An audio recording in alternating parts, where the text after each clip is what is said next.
कैसे हैं आप लोग। मैं ऐसा करता हूं कि आप लोग ठीक होंगे। इस समय हम लोग पढ़ रहे हैं वर्ब, और वर्ब के अलावा मैंने बहुत सारे वीडियोस अपलोड कर दिए हैं, जिससे नरेशन है, सिंथेसिस है, transformation, active passive, noun, pronoun, adjective और बहुत सारे कंपटीशन से रिलेटेड मैंने वीडियोस अपलोड कर दिए हैं। अगर आपने नहीं देखा है तो आप हमारे चैनल के प्लेलिस्ट में जा कर के उन वीडियोस को देख सकते हैं और किसी भी कॉन्सेप्ट को आप क्लियर कर सकते हैं जो उस चैप्टर में दिया हुआ हो। इस समय हम लोग पढ़ रहे हैं वर्ब, और वर्ब में जैसा कि आपको पता है कि transitive verb, intransitive verb, linking verb and auxiliary verb. Auxiliary verb में देखा थी कि primary auxiliary then modal auxiliary, और उसमें से है मार्जिनल ऑक्सिलरी। तो ये मॉडल ऑक्सिलरीज का लास्ट वीडियो है, इसमें हम यूज़ ऑफ वुड पढ़ रहे हैं। ठीक है, सॉरी लास्ट नहीं, मतलब यूज़ ऑफ वुड का लास्ट वीडियो है। तो कई वीडियोज़ मैंने इससे रिलेटेड बना दिए हैं, और ये यूज़ ऑफ वुड का लास्ट वीडियो है, जो इसमें कुछ यूज़ ऑफ वुड जो है उसको किन किन सिचुएशन में और कौन कौन से तरीके से किस किस तरीके से इनका इस्तेमाल करते हैं और देख लेते हैं। आज का जो हमारा यूज़ है ये दिया है वुड डैट। वुड डैट का मतलब हिंदी में अगर मीनिंग देखें तो इसका मतलब होता है आई विश, या आप इस तरीके से लिख सकते हैं काश। काश का मतलब कि you are expressing strong desire और विश, अगर आप इच्छा दर्शाते हैं। लेकिन ये होता क्या है कि इसमें हम इमेजिनरी एक्शन को शो करते हैं, सिर्फ कल्पना कर सकते हैं, ये पॉसिबल नहीं है। Because about the things you are imagining, जिसके बारे में आप कल्पना कर रहे हैं, that will not possible, that will not happen, वो घटित नहीं होगी, या तो वो हो चुकी है या फिर वो असंभव है कि वो नहीं होगी। तो इसमें एक तरीके से हम क्या करते हैं, इमेजिनरी एक्शन या हाइपोथेटिकल सिचुएशन के बारे में वर्णन करते हैं। वुड दैट का मतलब काश, would that is equal to I wish या इफ़ ओनली। काश मतलब दिया फॉर एक्सप्रेसिंग इमेजिनरी और हाइपोथेटिकल सिचुएशन। इसमें इमेजिनरी और हाइपोथेटिकल सिचुएशन का इस्तेमाल करते हैं। किस तरीके से कैसे कैसे सेंटेंसेस होते हैं और देख लेते हैं। जैसे आपने बोला काश मैं चिड़िया होता, काश मैं चिड़िया होता, जैसे इस तरीके से काश में चिड़िया होता। तो काश की इंग्लिश आप आई विश लिख सकते हैं, लेकिन यहाँ पे हम काश की इंग्लिश क्या लिखेंगे, वुड दैट। वुड दैट इसका मतलब हो गया काश, आई, और इमेजिनरी एक्शन में हमेशा लगाते हैं were. Would that I were a bird, काश मैं एक चिड़िया होता। ठीक है, जब आप किसी स्टेट ऑफ बीइंग की बात बताते हैं तो वहाँ पे सभी कर्ताओं के साथ हम वर लगाते हैं। यो आपका सब्जेक्ट जो है वो सिंगुलर नंबर है, प्लूरल नंबर है, doesn't matter, you have to always use were का इस्तेमाल करते हैं। ठीक है, वुड दैट मीन्स काश आई वर अ बर्ड, काश मैं प्रधानमंत्री होता। Would that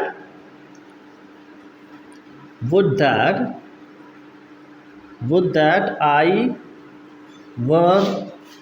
were a PM of India, काश मैं भारत का प्रधानमंत्री होता। ठीक है, मीन्स आप ऐसी चीज़ के बारे में कल्पना कर रहे हैं जो असंभव है, that is not possible at any cost, जो किसी भी कॉस्ट में पॉसिबल नहीं है। आप इस चीज़ के बारे में कल्पना करते हैं। काश को हम वुड दैट या कुड दैट से दोनों तरीके से लिखते हैं। कुड दैट भी लगा सकते हैं, वुड दैट भी लगा सकते हैं, और आई विश दैट भी लगा सकते हैं। अगर इसको आप इस तरीके से भी बना दें तभी गलत नहीं। I wish that I were a PM of India, काश मैं प्रधानमंत्री होता भारत का, इस तरीके से। तो आप आई विश दैट लगा सकते हैं, और आई विश दैट की जगह पर आप कुड दैट भी का इस्तेमाल करते हैं, और किया जाता है। कुड दैट भी सही है। कुड दैट या वुड दैट, इन दोनों का मतलब होता है काश। इसकी जगह पर आप इफ़ ओनली का भी इस्तेमाल कर सकते हैं। जैसे काश मैं राजा होता, would that I were a king, इस तरीके से। काश मैं राजा होता, would that I were a king, या आई विश या दैट लगाएं चाहे ना लगाएं, I wish I were a king या I wish that I were a king, if only I were a king या could that I were a king. आप इस तरीके से सेंटेंसेस को बोल सकते हैं। यहाँ पे हम दिखाते हैं कि यहाँ पर मेन वर्ब नहीं था, स्टेट ऑफ बीइंग, मतलब ये दिखा रहा था कि कोई चीज़, किसी भी चीज़ का अस्तित्व हो सकता था लेकिन हुआ नहीं। तो ऐसे सेंटेंसेस के लिए हम लोग वुड दैट लगाते हैं और फिर वर लगाते हैं। सब्जेक्ट आपका सिंगुलर नंबर है, प्लूरल नंबर है, उससे कोई लेना देना नहीं है। आपको करना क्या है, कीप ऑन राइटिंग, आपको लिखते रहना है, ठीक है। और दूसरा जो पोजीशन के रूप में इनका वर्णन करते हैं, जैसे अगर आप किसी चीज़ को ये बताते हैं कि अधिकार बताना चाहते हैं तब भी हम इसका इस्तेमाल करते हैं। जैसे वुड दैट, काश मेरे पास एक कार होती, तो आप इसको इस तरीके से बोल सकते हैं, वुड दैट, वुड दैट का मतलब काश, I had a car, I had a car. काश मेरे पास एक कार होती, काश मेरे पास एक घर होता, या काश उसके पास एक घर होता, तो आप बना सकते हैं वुड दैट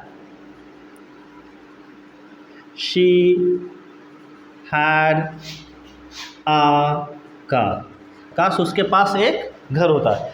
इसमें हैड इसलिए गए, पास्ट एक्शन का इस्तेमाल ये करते हैं क्योंकि ये एक्शन एक तरीके से आप जो है इमेजिन जो कर रहे हैं, जो कल्पना आप कर रहे हैं, वो एक्शन हो चुका है या वो संभव नहीं है, सिर्फ आप इमेजिन कर रहे हैं। तो ऐसी सिचुएशन में हम लगाते हैं, ठीक है।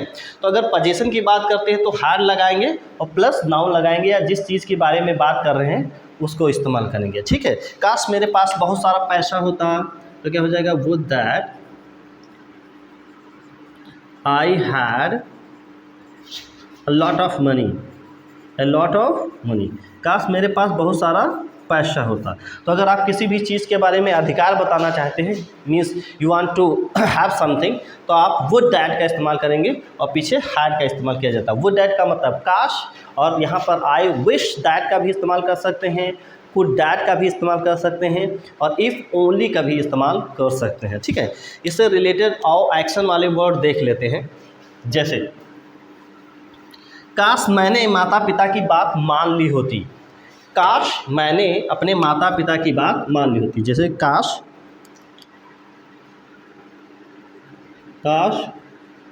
मैंने अपने माता पिता की बात मान ली होती, काश मैंने अपने माता पिता की बात मान ली होती।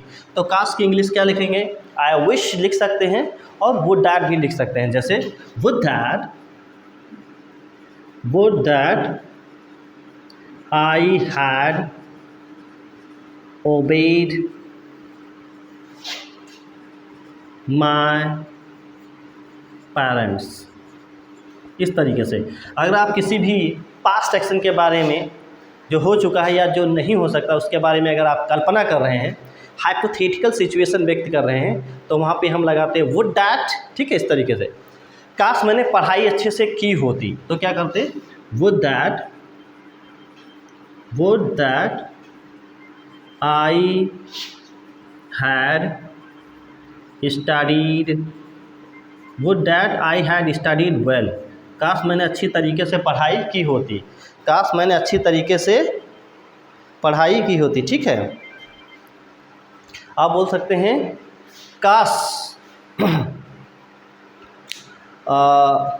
काश मैं वहाँ होता, आप इस तरीके के भी सेंटेंसेस बोल सकते हैं। अगर एक्शन से रिलेटेड है तो हैड लगाएंगे और प्लस वर्ब की थर्ड फॉर्म लगाएंगे, हैड लगाएंगे प्लस वर्ब की थर्ड फॉर्म लगाएंगे। जैसे काश मैंने वो नौकरी कर ली होती, काश मैंने वो नौकरी कर ली होती, would that I had done that job, काश मैंने उस नौकरी को कर लिया होता, काश मैंने उस काम को कर लिया होता। तो एक्शन रहेगा तो हैड लगाएंगे प्लस वर्ब की थर्ड फॉर्म लगाएंगे, ठीक है। इससे रिलेटेड और भी बोल सकते हैं, जैसे पास्ट की अगर सिचुएशन आप दिखाना चाहते हैं तो हैड भी लगा सकते हैं। जैसे काश मैं वहाँ पर होता, काश मैं वहाँ पर होता, तो क्या बोल सकते हैं,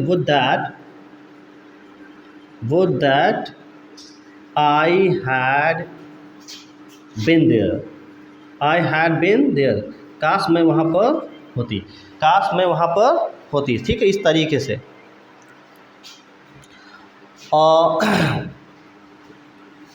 अगर पास्ट की सिचुएशन दिखाना चाहते हैं तो हैड बीन लगाएंगे और प्लस नाउन या जो भी हो वो या स्थान को अगर आप दिखाना चाहते हैं तो उसकी जगह पर इन शब्दों का इस्तेमाल करते हैं। तो यहाँ पर हमने देखा कि वुड डैट का मतलब होता है काश, और इससे क्या होता है, इमेजिनरी एक्शन या हाइपोथेटिकल सिचुएशन को व्यक्त करते हैं, और इसमें वुड डैट का इस्तेमाल करते हैं। और अगर आप स्टेट ऑफ बीइंग के बताते हैं तो वहाँ पे वर लगाते हैं। अगर आप किसी चीज़ के रखने के बारे में पोजीशन की बात करते हैं तो हैड लगाते हैं। अगर आप एक्शन की बात करते हैं तो हैड प्लस V3 लगाते हैं। और अगर आप पास्ट की बात करते हैं तो आप इस तरीके से हैड बीन और प्लस जो यहाँ पर स्थान हो या कोई चीज़ हो उसके लिए इसका इस्तेमाल करते हैं। लेकिन वुड डैट का मतलब होता है काश, और इसकी जगह पर आप लगा सकते हैं आई विश दैट। ठीक है, आओ देख लेते हैं कि वुड का इस्तेमाल किस तरीके से अगले यूज़ में किया गया है। आइए देख लेते हैं कि वुड का हमारा नेक्स्ट यूज़ क्या है। यहाँ पर हम लोग पढ़ने वाले हैं वुड रैदर। वुड रैदर का इस्तेमाल कब करते हैं, जब दो चीज़ों के बीच में अपनी पसंद बताने के लिए। जैसे कोई दो चीज़ें हैं, if you are comparing two things, अगर दो चीज़ों के बीच में कंपेयर आप कर रहे हैं, and you want to tell that which one is like better, कि किस चीज़ को आप ज़्यादा पसंद करते हैं। मीन्स दो चीज़ों के बीच में आप कंपेयर कर रहे हैं और उसमें बताना चाहते हैं कि दो चीज़ों में से आपको कौन सी चीज़ ज़्यादा पसंद है। तो इसमें एक तरीके से चॉइस और प्रेफरेंस बताने के लिए हम वुड रैदर का इस्तेमाल करते हैं। तो जैसे हमारे पास स्ट्रक्चर जो है, सब्जेक्ट होगा would rather plus V1 than plus V1, मतलब वर्ब की फर्स्ट फॉर्म जिसको हम बोलते हैं बेस फॉर्म। अगर सेंटेंस नेगेटिव है तो सब्जेक्ट होगा would rather plus not plus V1 और दैन प्लस V1, इस तरीके से। जैसे मैं कॉफ़ी की अपेक्षा चाय लूँगा, या मुझे कॉफ़ी से ज़्यादा चाय पीना पसंद है। अब दो चीज़ों के बीच में अगर आप प्रेफरेंस बताना चाहते हैं तो फिर वहाँ पे वुड रैदर का इस्तेमाल करते हैं। जैसे I would rather take tea than coffee। Direct coffee लिख सकते हैं या टेक लगा सकते हैं। जैसे I would rather take tea than take coffee, और ये आप डायरेक्ट लिख सकते हैं I would rather take tea than coffee. मैं कॉफ़ी की अपेक्षा चाय लेना ज़्यादा पसंद करूँगा। वह खेलने की अपेक्षा बैठना पसंद करेगी। तो जैसे लिखा सी वुड रैदर, अब बैठना अधिक पसंद करेगी, she would rather sit then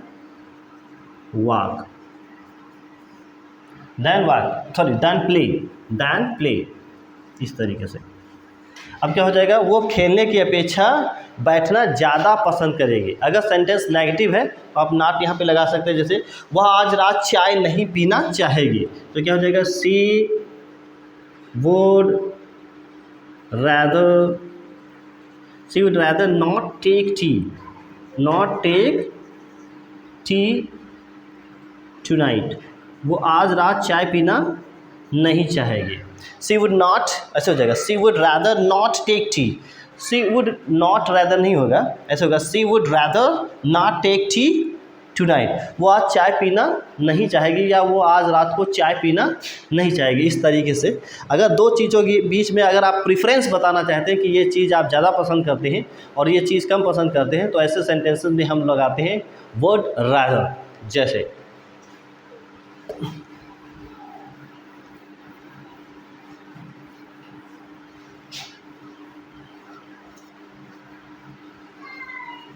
जैसे आपने बताया कि मैं भीख मांगने से ज़्यादा मरना पसंद करूँगा, तो मैं मरना पसंद करूँगा आई वुड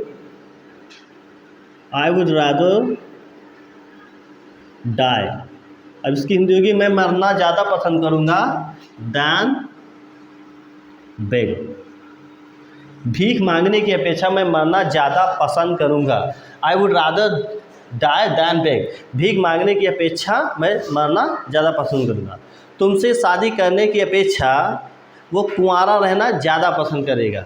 जैसे he would rather, he would rather, वो ज़्यादा पसंद करेगा, he would rather live bachelor than marry you, तुमसे शादी करने की अपेक्षा वो बैचलर रहना ज़्यादा पसंद करेगा। He would rather live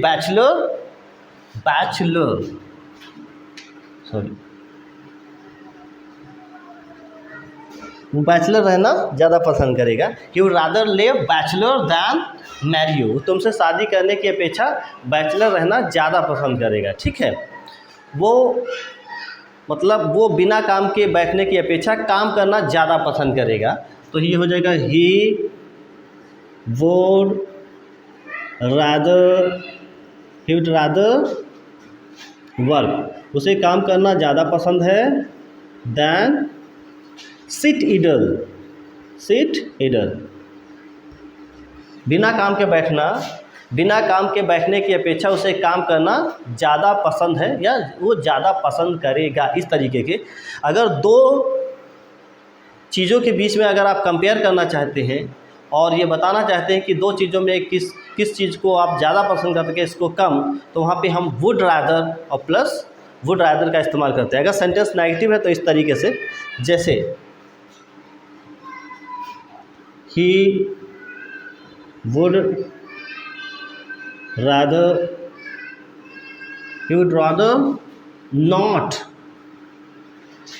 not take tea than take coffee. इस तरीके से, जैसे he would rather not take tea than take coffee, वो कॉफ़ी लेने की अपेक्षा चाय लेना ज़्यादा पसंद नहीं करेगा। अगर सेंटेंस नेगेटिव है तो वुड रादर प्लस नॉट का इस्तेमाल करते हैं। ठीक है, इसी से रिलेटेड अगला स्ट्रक्चर और देख लेते हैं कि अगला स्ट्रक्चर क्या है। आइए देख लेते हैं। अगर दो चीज़ों के बीच में अगर आप पास्ट में कंपेयर करते हैं तो स्ट्रक्चर किस तरीके से फॉलो होता है। तो इसमें क्या होगा, पास्ट की सिचुएशन को बताने के लिए subject plus would rather plus have plus V3, क्या होगा, subject plus would rather plus have plus V3। वह खेलने की अपेक्षा पढ़ना पसंद करता, करेगा नहीं, करता। पास्ट की सिचुएशन अगर बोलते हैं, पास्ट की सिचुएशन को बताने के लिए करता, तो क्या हो जाएगा, he would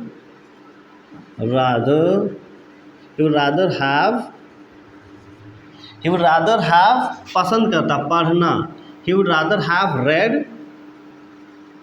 then played.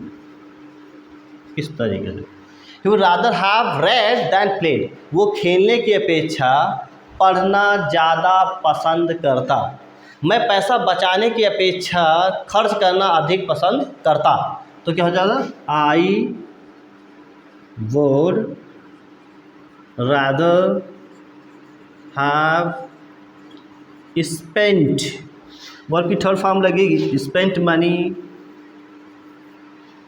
I would rather have spent money than saved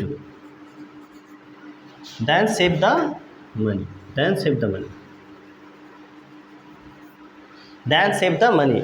I would rather have spent money than save the money. पैसा बचाने की अपेक्षा मैं उसे खर्च करना अधिक पसंद करता।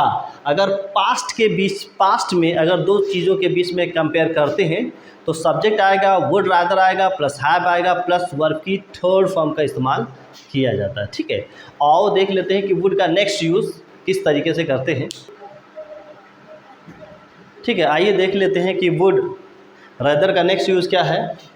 कि सबसे पहले सब्जेक्ट होगा, प्लस वुड रादर होगा, प्लस डिफरेंट सब्जेक्ट होगा और प्लस पास्ट सिंपल का इस्तेमाल किया जाता है। अगर सेंटेंस नेगेटिव है तो सब्जेक्ट होगा plus would rather plus different subject plus negative past का इस्तेमाल किया जाएगा। जैसे मैं चाहूँगा कि आप खाना बनाएं, मैं चाहूँगा, तो क्या हो जाएगा, I would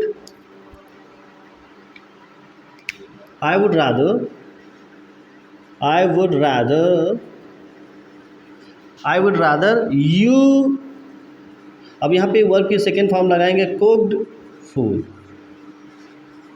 I would rather you cooked food, मैं चाहूँगा कि आप खाना बनाएं।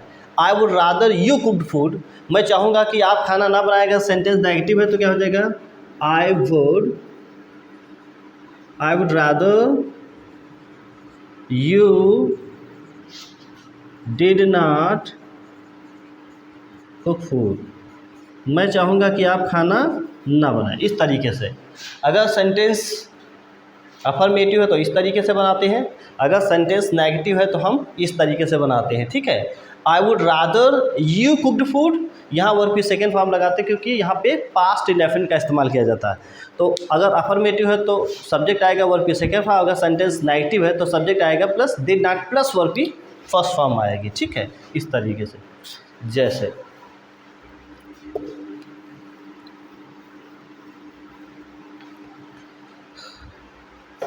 वह चाहेगा कि तुम उसे पढ़ाओ, तो वह चाहेगा he would rather you taught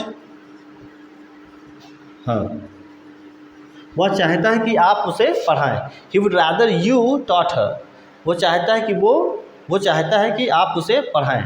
अब जैसे वो चाहता है, ही वुड रादर यू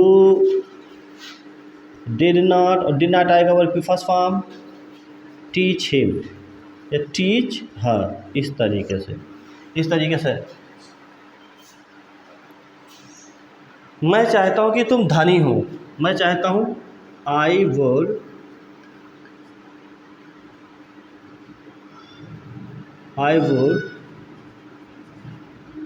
रादर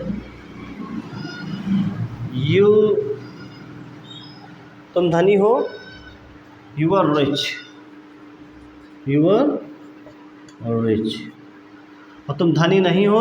अगर नेगेटिव सेंटेंस है तो हो जाएगा यू वर नॉट रिच, मैं चाहता हूँ कि तुम धनी ना हो।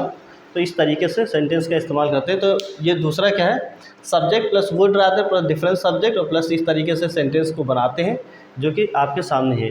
देख लेते हैं कि वुड रादर का अगला स्ट्रक्चर किस तरीके से काम करता है। वुड रादर अगर आप पास्ट की सिचुएशन को बताना चाहते हैं तो किस तरीके से, सब्जेक्ट होगा would rather plus different subject plus had plus V3। जैसे I would rather you had not disturb me, मैं चाहता हूँ कि आपने मुझे परेशान ना किया होता। इस तरीके से आई would rather you had not disturb me, मतलब मैं चाहूँगा कि आप मुझे जो है इस तरीके से परेशान ना किए होते। आप इस तरीके से भी बना सकते हैं, ही would rather you had not played football, मैं चाहूँगा कि आप फुटबॉल ना खेले होते। मैं चाहता हूँ या मैं चाहूँगा कि आप फुटबॉल ना खेले होते। इस तरीके से सेंटेंसेस को बनाते हैं। तो आज के लिए बस इतना ही, मिलते हैं नेक्स्ट वीडियो में। अगर आपको मेरे वीडियोज़ अच्छे लग रहे हैं तो आप चैनल को सब्सक्राइब करें, कमेंट करें और शेयर करें। मिलते हैं नेक्स्ट वीडियो में, तब तक के लिए goodbye, till then bye bye and thank you.